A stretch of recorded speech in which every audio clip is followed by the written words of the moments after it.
F x है आपका, वो integer part of x square minus three है, तो आप एफ एक्स को ऐसे भी लिख सकते हैं, एक्स स्क्वायर माइनस थ्री। आपसे जो दो ऑप्शन है इसकी डिसकंटिन्यूटी के बारे में बात कर रहे हैं, तो इसका पहले ग्राफ बना लो। जहां जहां ये फंक्शन डिसकंटिन्यूअस होगा फॉर एक्स बिलोंग्स टू क्या कह रहे हैं ये, -1/2 से 2, तो वहां पर ये पूरा पूरा एफ आपका डिसकंटिन्यूअस हो जाएगा, क्योंकि आपका थ्री तो आपका एक कांस्टेंट नंबर है। तो जहां पे एक्स स्क्वायर का ग्रेटेस्ट इंटीजर फंक्शन डिसकंटिन्यूअस होगा, वहीं पे आपका क्या हो जाएगा, एफ एक्स डिसकंटिन्यूअस। ऐसा करते हैं, एक्स स्क्वायर का ग्रेटेस्ट इंटीजर फंक्शन, इसका हम ग्राफ बना लेते हैं डायरेक्ट। कैसे ग्राफ बनेगा, -1/2 से 2 में बनाना है, तो ये आपका बन गया एक्स स्क्वायर का ग्राफ। जरा बात ध्यान समझिएगा। अब ग्रेटेस्ट इंटीजर फंक्शन ग्राफ बनाना पता नहीं आपको आता हो कि ना होता हो। ये वैल्यू है -1/2, -1/2 पे ये भी एक्स स्क्वायर का ग्राफ है भाई, ये क्या बन जाएगा, 1/4 बन जाएगा। ये जीरो होगा, यहाँ कहीं वन होगा, वन पे वैल्यू फंक्शन क्या बनेगी, वन बननी चाहिए, सॉरी वन को मुझे यहाँ रखना पड़ेगा। एंड आगे कहीं √2 होगा, देन आगे कहीं √3 होगा, और लास्ट वन में कहीं आपका क्या हो जाएगा, 2 हो जाएगा। ठीक, तो जब आपका -1/2 से लेकर वैल्यू क्या होगी, वन तक होती रहेगी, तो आपका एक्स स्क्वायर जो है जीरो से लेकर वन तक बनता रहेगा, तो उसका इंटीजर पार्ट क्या बनता रहेगा, जीरो बनता रहेगा।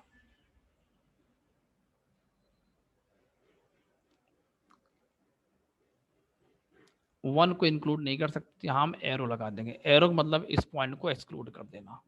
और -1/2 पे integer part of x square क्या बन जाएगा, आपका जीरो बन जाएगा। अच्छा, जब आपका x 1 से लेकर √2 तक होगा, तो एक्स स्क्वायर क्या होगा, 1 से लेकर 2 तक होगा, तो उसका इंटीजर पार्ट क्या बन जाएगा, 1 बन जाएगा।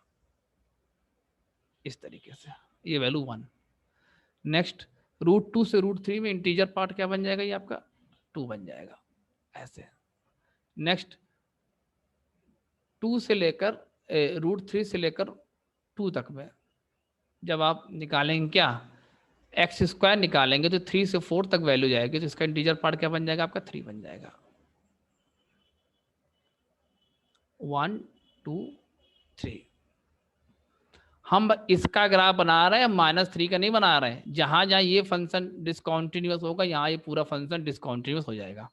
अब आप जरा काउंट करिए कहाँ कहाँ फंक्शन आपका डिसकंटिन्यूअस होता रहा, और 2 पे इसकी फंक्शन की वैल्यू क्या आ जाएगी, 4 आ जाएगी, क्योंकि 4 का इंटीजर पार्ट क्या होता है, 4 होता है।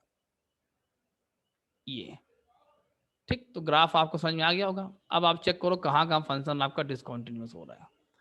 तो पहला पॉइंट है आपका 1, 1 पे देखिए जंप आया। सेकेंड पॉइंट √2, थर्ड पॉइंट है आपका √3, और नेक्स्ट लास्ट पॉइंट है आपका 2। तो जो फंक्शन जो डिसकंटिन्यूअस होगा वो 1 पे होगा, √2 पे होगा, √3 पे होगा, और 2 पे होगा।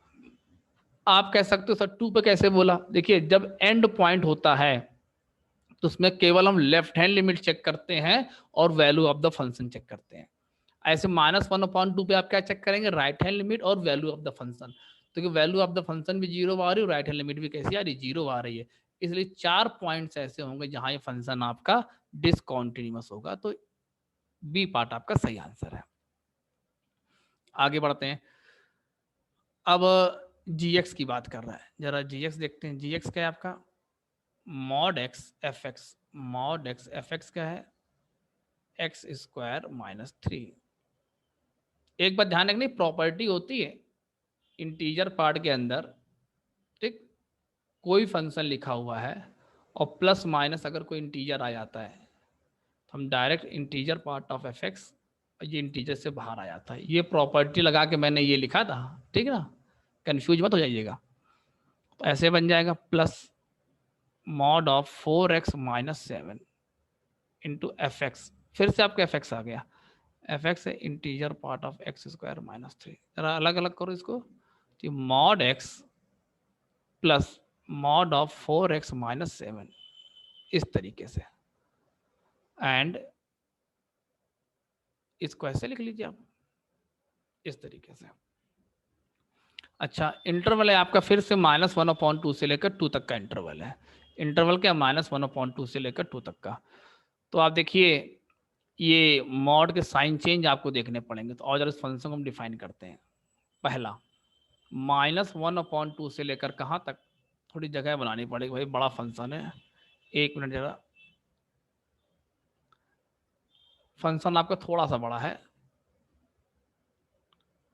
तो पहला बनेगा -1/2 से, देखिए इक्वलिटी कहीं भी नहीं लगी नहीं लगी, क्योंकि एंड पॉइंट पे बात चल रही है। -1/2 से x कहाँ तक लाए, पहले 0 तक लाए। तो ये वाला मॉड आपका निगेटिवली ओपन हो जाएगा। और जब आपका x -1/2 से लेकर 0 तक रहेगा, तो ये वाला मॉड भी आपका निगेटिवली ओपन हो जाएगा। तो -x -4x + 7, तो बन जाएगा -5x + 7। जब आपका -1/2 से लेकर 0 तक तो होगा, तो इंटीजर पार्ट ऑफ x क्या बन जाएगा, 0 बन जाएगा। आपका ग्राफ ऊपर बना हुआ है, तो वैल्यू क्या बन जाएगी, -3। नेक्स्ट 0 से लेकर कहाँ तक ले आए, 7/4 तक ले आए। जब आपका x 0 से लेकर 7/4 होगा, तो ये वाला मॉड पॉजिटिव, वाला मॉड निगेटिव। तो x -4x, तो -3x + 7। अच्छा, देखिए जब आपका x 0 से लेकर 7/4 तक होगा, तो प्रॉब्लम ये क्रिएट होगी, बीच में x आपका कहीं ना कहीं 1 भी बन जाएगा। 1 बनती इंटीजर पार्ट ऑफ x क्या बन जाएगा, 1 बन जाएगा। तो आप इसको 7/4 तक ना ले जा करके 1 तक पहले ले जाइए, और 1 पे इक्वलिटी कतई मत लगा देना। तो जब आप 0 से लेकर कहाँ तक ले जा रहे हो, 1 तक ले जा रहे हो, तो ये मॉड आपका पॉजिटिव और ये मॉड आपका निगेटिव, ये बिल्कुल सही है। इंटीजर पार्ट ऑफ x कर क्या बन जाएगा, 0, तो वैल्यू यहाँ रहेगी -3। नाउ 1 से ग्रेटर है x, लेस देन आपका क्या है, 7/4। फिर चेक करो 7/4, ये होता है 1.75। 1.75 आप देखिए √2 से भी आपका बड़ी वैल्यू, √3 से बड़ी वैल्यू, तो इसको पहले आप √2 तक ले जाइए। समझ रहे हैं ना ऐसा क्यों कर रहे हैं, क्योंकि एक्स स्क्वायर आपका क्या बन जाएगा, 2 बन जाएगा। इंटीजर पार्ट वहां पे ब्रेक हो रहा है। तो 1 से लेकर √2 में जरा देखिए, ये वाला मॉड आपका निगेटिव, ये वाला मॉड आपका पॉजिटिव। तो -3x + 7, integer part of x क्या बन जाएगा, 1 बन जाएगा। तो ये वैल्यू बन जाएगी -2। अगेन √2 से लेकर x आपका √3 तक, आप √2 से √3 ले गए, √2 से √3 में फिर से ये ऐसे रहेगा -3x + 7। ये वैल्यू अभी क्या बन जाएगी, 2 बन जाएगी। 2 - 3 -1। नाउ √3 से कहाँ तक ले जाया जाए भाई, 7/4 तक ले जाया जाए। तो √3 से 7/4, integer part of x square क्या बन जाएगा आपका, ये 3 बन जाएगा। और ये 3 बनते ही ये पूरी वैल्यू आपकी क्या बन जाएगी, 0 बन जाएगी। तो फंक्शन आपका 0 बन जाएगा। नाउ 7/4 से लेकर कहाँ तक, 2 तक। 2 पे ओपन इंटरवल है, 7/4 से 2 में फिर से ये इंटीजर पार्ट ऑफ x क्या बन जाएगा आपका, ये 3 बन जाएगा। तो वैल्यू क्या आती रहेगी, 0 आती रहेगी। इस तरीके से आपका ये जी फंक्शन डिफाइन हो जाएगा। अब भाई जरा जरा फंक्शन देख के बताओ, ये फंक्शन आपका कहाँ कहाँ नॉन डिफरेंशिएबल हो रहा है। अच्छा, तो आप एक बार चेक करिए कि फंक्शन कंटिन्यूअस कहाँ कहाँ हो रहा है। 0 पे चेक करो, 0 फंक्शन कॉन्टिन्यूअस है कि नहीं, -21 -21 बिल्कुल फंक्शन आपका 0 पे कॉन्टिन्यूअस है। 1 पे चेक करिए जरा, 1 पे चेक किया तो ये बन जाएगा -3 4, ये 4 -12। 1 पे चेक करो 4, 1 पे आपका फंक्शन डिसकॉन्टिन्यूअस हो रहा है। तो 1 तो एक ऐसा पॉइंट आ गया जहां फंक्शन डिसकॉन्टिन्यूअस होगा, वहां तो 100% नॉन डिफरेंशिएबल होगा। तो 1 पे फंक्शन नॉन डिफरेंशिएबल होगा। अब जरा √2 पे चेक करो, √2 पे आपका जो left hand derivative left hand limit आएगी, वो राइट हैंड लिमिट के इक्वल नहीं आने वाली। तो √2 पे फंक्शन आपका नॉन डिफरेंशिएबल। क्यों नॉन डिफरेंशिएबल, क्योंकि डिसकॉन्टिन्यूअस आ रहा है। सिमिलर वे में आप जरा √3 पे चेक कर लीजिए, √3 पे भी आपका फंक्शन कैसा जाएगा, डिसकॉन्टिन्यूअस। इसका मतलब कैसा रहेगा, नॉन डिफरेंशिएबल। अब बात आती है 0 पे, 0 पे आपका फंक्शन कैसा है, कॉन्टिन्यूअस है। तो आप क्या करो, उसको डिफरेंशिएट कर दो और 0 पे निकालो left hand derivative, LHD at x = 0। तो क्या आएगा देखिए, आप 15 आ जाएगा, और RHD क्या आ जाएगा आपका, 9 आ जाएगा। मीन्स 0 पर भी फंक्शन आपका कैसा होगा, नॉन डिफरेंशिएबल। तो एग्जैक्टली 4 पॉइंट आएगा जहां फंक्शन कैसा है, नॉन डिफरेंशिएबल। देखिए 7/4 फंक्शन आपका डिफरेंशिएबल है, क्योंकि वैल्यू पूरी 0 बन चुकी है। तो इसका जो आंसर होगा नॉट डिफरेंशिएबल एग्जैक्टली 4 पॉइंट्स -1/2 से 2 के बीच में 0, 1, √2 एंड √3। तो बहुत ही शानदार क्वेश्चन पूछा गया था जेईई एडवांस्ड 2016 में।